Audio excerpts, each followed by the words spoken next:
Hello friends, नमस्ते प्रणाम। हमारे चैनल में आप सभी फ्रेंड्स का स्वागत है और अभिनंदन है। तो हम लोग बहुत ही दर्द भरा बेटी विवाह गीत लेकर आए हैं। अगर अच्छा लगेगा तो लाइक शेयर सब्सक्राइब जरूर कीजिएगा और कमेंट बॉक्स में ज़रूर बताइएगा कि ये बेटी विवाह गीत आप लोगों को कैसा लगा। तो चलिए सुनाते हैं।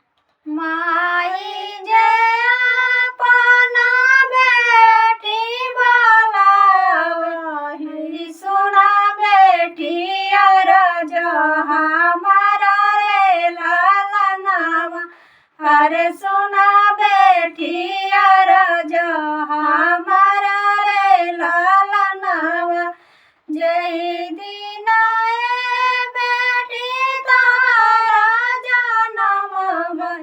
अरे होई गए बाजार के राता रे लालनावा।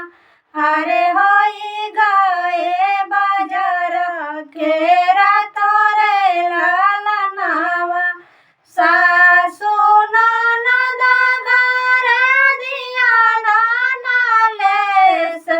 अरे स्वामी ना पूछही बात रे लालनावा। अरे स्वामी ना पूछही बात रे लालनावा। जय दीना मोरा बेटी बड़ा खोजे। जय दीना मोरा बेटी बड़ा। जय दीना मोरा बेटी बाबा भरा खजल। अरे पड़ी गए पैर में छाला रे लालनावा। अरे पड़ी गए पैर में छाला रे लालनावा। बराया खोजी बाबा घर के लावटले। अरे सैया जे गए ऋषिया रे लालनावा। अरे सैया जे गए ऋषिया रे लालनावा। सासु ननद बेटी मंगल गावे। अरे स्वामी ना देले कन्यादान रे लालनावा। अरे स्वामी ना देले कन्यादान रे लालनावा।